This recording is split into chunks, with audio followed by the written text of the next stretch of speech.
विमानस्थलबाट पर्साईलाई सुटुक्क निकालियो, ज्यान मार्ने उद्योगमा मुद्दा चलाउने तयारी।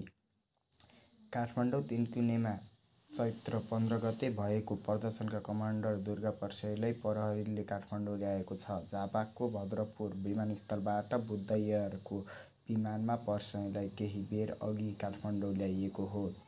त्रिभुवन अन्तर्राष्ट्रिय विमानस्थलबाट उनलाई प्रहरीको गाडीमा निकालिएको थियो। उनलाई आजै अदालत पेश गर्ने प्रहरीको तयारी छ।